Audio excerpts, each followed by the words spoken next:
2013년 2월 16일 제 아내랑 제가 결혼한 날입니다. 아내를 만난 지 2달 반 만에 결혼하였습니다. 만남부터 결혼까지 무슨 일이 어떻게 일어났는지 정신 차려 보니까 식장이었더라고요. 저희 아내는 태어나서 한 번도 연애를 해본 적 없는 저희 아내는 저의 매력에 빠져서 2번째 만남 만에 결혼하자는 저의 고백에 순순히 승낙하였습니다. 어떻게 만난 지 2달 만에 결혼을 하자는 그러한 저의 말에 승낙을 해주었는지 참 신기할 따름입니다. 저도 그랬지만 저도 그렇게 엄청 소심하거든요. 그래서 아무한테나 결혼하자 이런 얘기 한 번도 한 적이 없는데 2번째 만에 저희 아내한테 결혼하자고 했고 저희 아내는 그래요 그럼 이래서 결혼을 하게 됐습니다. 후에 아내에게 제가 말해줬지만 저는 아내를 처음 본 순간에 이 사람이랑 결혼해야 되나 보다. 예, 그렇구나. 뭐 다른 사람들처럼 별이 보이거나 하트가 뿅뿅뿅 전 그런 건 없었고요. 그냥 아내를 보는 순간 이 사람이구나 라는 생각이 들었습니다. 그런데 말입니다. 제가 저희 아내한테 결혼해달라고 고백을 했는데 그 이후에 아무런 행동도 하지 않는다면 저희 아내는 어떻게 생각할까요? 저 미친놈 아니야? 조금 허풍 아니야? 저는 제가 아무리 사랑한다 그리고 또 결혼하자라고 고백을 했지만 아무 행동도 하지 않는다면 저의 아내한테 신뢰를 얻지 못할 것이고 결국은 결혼하지 못할 겁니다. 결혼하자고 했으면서도 결혼을 언제 할지 또 언제 부모님을 만나러 갈지 앞으로 어떻게 살아가야 할지에 대한 구체적인 이야기들을 꺼내지 않는다면 저의 아내는 결혼하자는 저의 고백에 의심을 하게 될 겁니다. 저 사람 나랑 결혼할 마음이 있긴 한 건가? 그냥 한번 던져본 말 아닌가? 라고 하겠죠. 고백에 진실함이 느껴지려면 반드시 행동이 따라야 하는 겁니다. 사랑하는 여인에게 너무 사랑해 하는데 한 달에 한 번 만나요. 너무 바빠서 못 만나겠어 이러면서 한 달에 한 번 만나요. 그렇다면 그게 사랑일까요? 아무리 힘들고 피곤해도 사랑하는 사람이 보고 싶다고 하면 새벽이라도 달려가더라고요.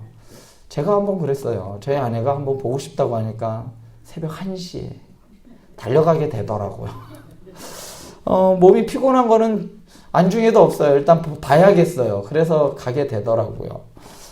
사랑한다면 새벽이라도 달려가게 되고 그럴 때에 사랑한다는 고백에 진실함이 느껴질 것입니다. 성경의 대표적인 고백은 바로 베드로의 신앙 고백입니다. 마태복음 16장에 보면 예수님의 인기가 아주 절정에 이르게 됩니다. 그러자 사람들마다 예수님에 대하여 이렇다, 예수님은 이런 분이다, 저런 분이다, 이런저런 소문들이 나돌게 되었습니다. 그때 예수님께서 그 소문을 듣고선 제자들에게 묻습니다. 사람들이 나를 누구라 하느냐? 이에 제자들은 더러는 세례 요한이라고 합니다. 더러는 엘리야라고 하요. 어떤 이는 예레미야나 선지자 중에 하나라고 합니다. 그러자 예수님께서 너희는 나를 누구라 하느냐? 라고 물으시고 그때 베드로가 그 유명한 고백을 합니다. 주는 그리스도시요 살아계신 하나님의 아들이시니이다. 이 고백을 들은 예수님께서는 베드로를 칭찬해 주십니다. 내게 베드로와 같은 고백 위에 내 교회를 세우리니 음부의 권세가 이기지 못할 것이다 라고 말씀하십니다. 정말 놀랍고 대단한 고백이 아닐 수가 없습니다. 그런데 여러분, 이런 뛰어난 고백을 한 베드로는 그 후에 어떻게 되었을까요? 이렇게 뛰어난 고백을 하였고 예수님으로부터 칭찬받는 그러한 위대한 고백을 하였음에도 불구하고 베드로는 예수님이 잡히시던 날 그가 어떻게 되었는지 여러분들 너무나 잘 알고 있습니다. 예수님을 3번이나 부인을 했어요. 그리고 예수님을 떠났습니다. 그렇다면 좀 전에 제가 얘기했던 베드로의 고백이 신실한 고백일까요? 마치 이런 거예요. 제가 저희 아내한테 정말 사랑해요, 결혼하자라고 이야기해놓고서 그 다음부터 아예 그냥 만날 연락도 하지 않는 것과 뭐가 다르겠습니까? 아무리 예수님에 대해 잘 알고 있어서 예수님께서 하나님의 아들이시고 온 인류의 구원자라고 고백한다 하여도 말뿐인 고백은 신실한 고백이 아니란 말입니다. 베드로는 예수님을 부인한 이후로 예수님께서 십자가에서 죽으신 이후 더 큰 충격을 받고 자괴감을 느꼈을 거예요. 그런데 어째서 우리는 베드로의 고백을 가장 뛰어난 신앙의 고백으로 여기는 걸까요?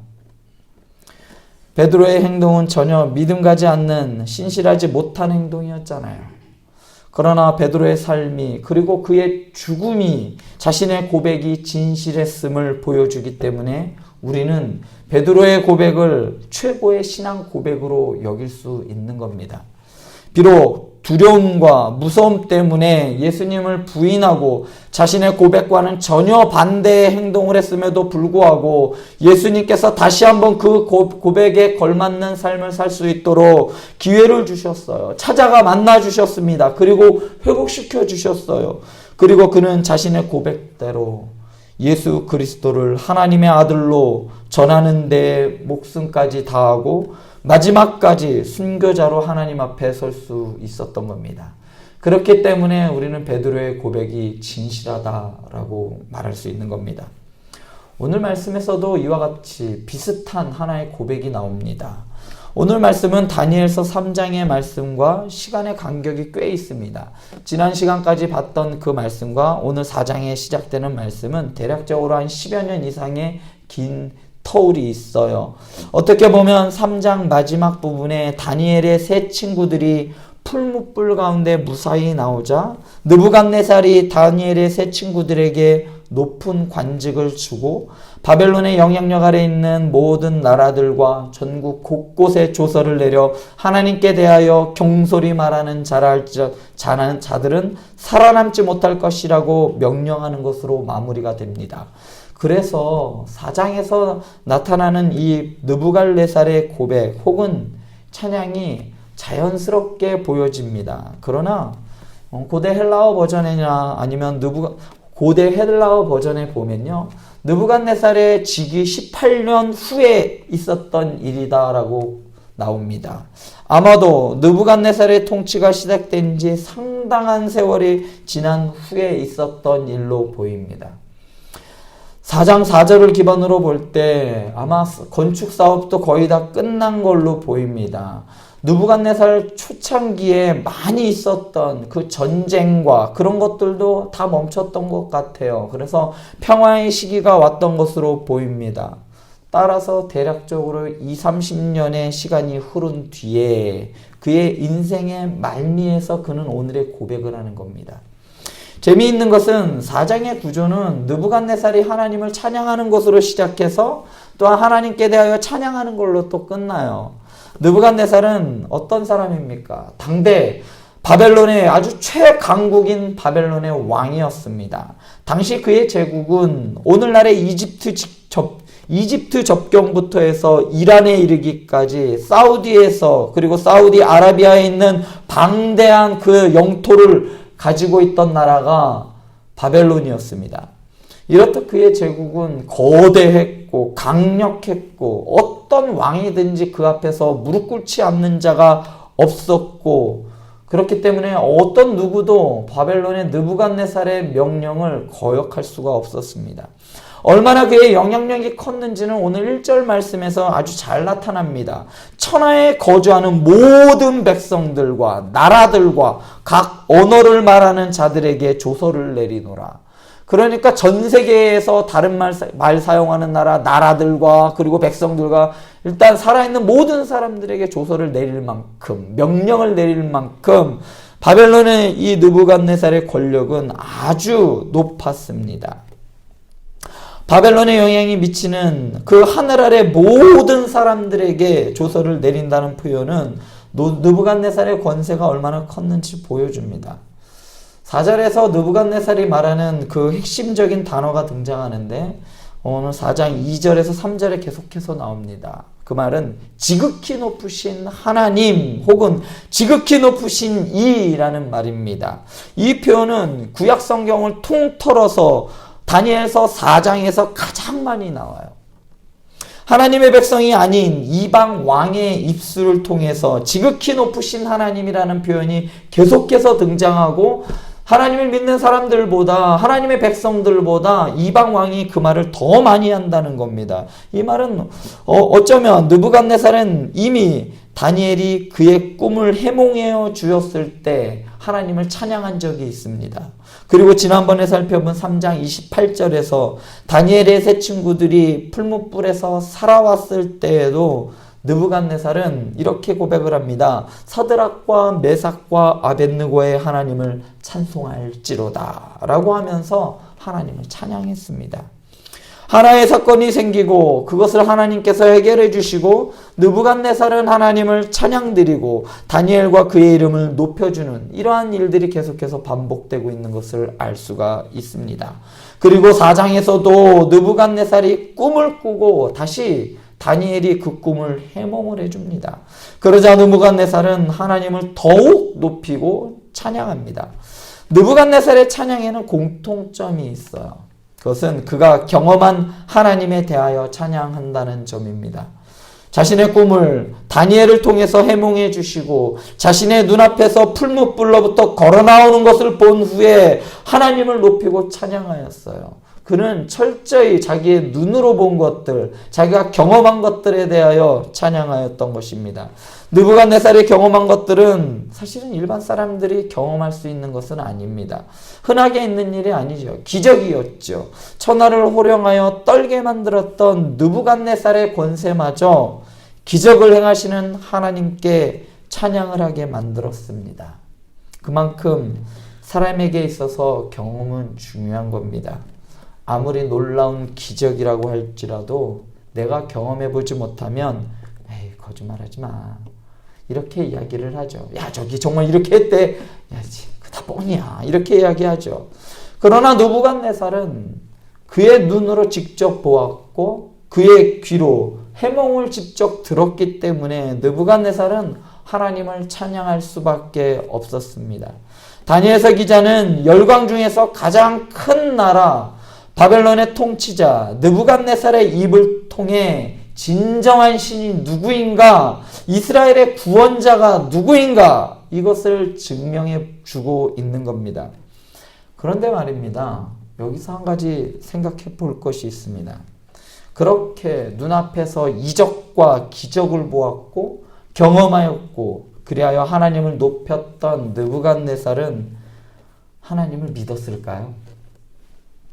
몇몇 학자들은 느부갓네살이 회심했을 것이다 라고 이야기를 해요. 왜냐하면 그만큼 이 고백들이 느부갓네살의 찬양들이 진실해 보였기 때문이에요. 너무나도 화려하고 너무나도 가슴에 와닿는 그런 찬양들을 했기 때문입니다. 다른 말로 말씀드리면 느부갓네살은 구원을 받았을까요? 느부갓네살의 찬양을 살펴보면 얼마나 아름다운 어휘들을 가지고 하나님을 찬양했는지 모릅니다. 느부갓네살의 찬양과 베드로의 고백과를 한번 비교해 보시기 바랍니다. 느부갓네살의 찬양도 베드로의 고백만큼이나 견줄만큼이나 아주 뛰어난 고백임에는 틀림이 없습니다. 그런데 차이가 무엇일까요? 느부갓네살의 고백과 베드로의 고백의 차이는 그들의 삶을 보면 알 수 있습니다.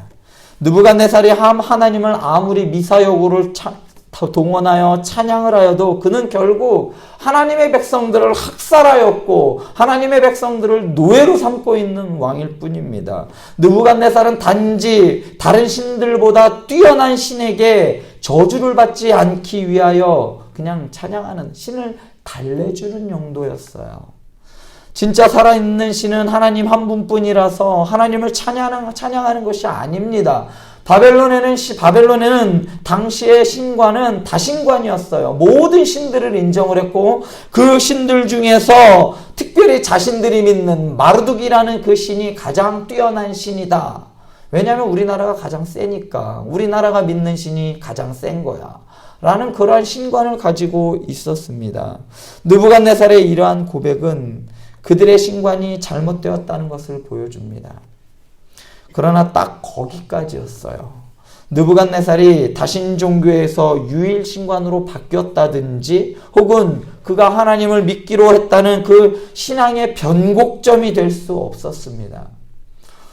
어떤 분들은 하나님을 보여주면 어떠한 기적을 좀 경험하면 그렇게 될 거라고 이야기를 해요. 그런데 느부갓네살이 본 것은 우리가 전혀 생각지도 못했던 일이에요. 꿈을 해몽을 하는 것뿐만 아니라 풀무불 가운데서 걸어 나온다? 이거는 도저히 말로 해도 믿기지 않는 그런 기적을 경험하고 체험하였어요. 그것이 어디로부터 왔는지도 그는 알고 있었습니다. 그럼에도 불구하고 그는 하나님을 믿지 않았습니다. 그러나 베드로의 신앙 고백은 어떠한가요? 그는 눈앞에 있는 분이 하나님의 아들이고 메시아라는 것을 알았습니다. 물론 그가 한 것은 스스로 한 것은 아니었어요. 그래서 그는 잠시 흔들리기도 했고 그리고 넘어지기도 했습니다. 그러나 예수 그리스도의 죽음과 그리스도의 부활을 목격한 이후로 그는 불꽃과 같은 삶을 살다가 형장에서 순교자의 길을 걸었습니다. 느부갓네살이 경험한 것과 베드로가 경험한 것은 저는 크게 다르지 않다라고 생각합니다. 예수님께서 무덤에서 걸어 나와서 살아있는 것을 본 것과 다니엘과 다니엘의 친구들이 풀무불 가운데서 살아나온 것을 본 것은 같은 거 아니겠습니까? 같은 경험이라고 저는 생각합니다. 그럼에도 불구하고 어떤 사람은 그 신앙의 고백처럼 살아갔고 또 어떤 사람들은 자기가 그렇게 고백을 했음에도 불구하고 그러한 고백대로 살지 않았습니다. 둘의 반응이 전혀 달랐습니다. 한 명은 죽을 때까지 우상들의 퉁바구니에서 자신의 권력을 누리며 그렇게 살다가 죽었다면 한 명은 부활의 주님을 만난 이후로 주를 위하여 살고 주를 위하여 죽었습니다. 여러분들에겐 어떤 고백이 있습니까? 예수님을 처음 만나고 나서 여러분들에게도 고백이 있었겠죠. 누구나 다 주님은 나의 어떤 분이십니다. 나는 어떻게 살아가겠습니다. 라는 고백들이 있습니다. 여러분들은 어떤 고백을 했습니까? 어떤 다짐들을 했습니까? 아무리 화려하고 듣기 좋은 고백을 하여도 삶으로 나타나지 않는다면 오늘 느부갓네살의 찬양과 다르지 않습니다. 이방 왕이 지은 노래라고 생각들지 않을 만큼 정말 뛰어나고 그의 삶은 그의 고백을 담아내지 못했어요. 고백은 화려했지만 그의 삶은 그거에 뒷받침해 주지 못했단 말입니다. 저는 여러분들의 신앙의 고백이 여러분들의 삶을 담아낼 수 있기를 바랍니다. 주님만이 저의 전부입니다. 라는 이 고백이 진실하게 다가오기 위해서는 삶에서 저는 주님이면 안 됩니다. 주님이면 저는 살 수 없습니다. 라는 그러한 삶의 모습이 묻어져 나와야 하는 겁니다. 주님만이 나의 전무입니다. 라고 고백은 하는데 정작 삶에선 어느 누구도 그분이 예수님을 믿는 사람인지조차 모르게 살아간다면 그 고백은 진실하지 못한 고백이란 말입니다. 임직을 앞둔 분들의 한결같은 고백은 주님의 종으로 교회를 잘 섬기겠습니다. 라는 고백입니다. 그런데 정작 고백은 이러한데 교회에서 종처럼 섬기는 것보다 섬김 받는 것을 좋아하고 내 교회, 내가 교회에 어떤 일을 했는데 하며 자신의 권리와 기득권을 주장한다면 진실한 고백을 가지고 있는 사람이라 할 수 없습니다. 여러분들은 어떠한 신앙 고백을 가지고 있는지 한번 돌아보시기 바랍니다. 어렸을 때 저희 집은 목장을 했어요. 목장과 집이 붙어있는 구조였기 때문에 소장에서 무슨 소리가 들려도 다 들려요. 아버님은 새벽부터 저녁 늦게까지 목장에서 일하시면서 항상 찬송을 부르셨어요. 그 대표적으로 매일 자주 부르셨던 저희 아버님의 18번이 오늘 불렀던 찬양입니다. 주 안에 있는 나에게 딴 근심 있으랴. 저는 이 찬양이 저희 아버님의 신앙 고백이라고 생각합니다. 여든이 넘는 삶을 사시면서 삶의 구비구비마다 왜 근심이 없었겠어요? 왜 어려움이 없었겠습니까? 그럼에도 주님 안에 있었기 때문에, 내가 주님 안에 있는 것을 알기 때문에 주님께서 내 짐을 대신 져주시기 때문에 근심과 슬픔의 탄식이 아니라 찬양이 될 수 있었던 것입니다.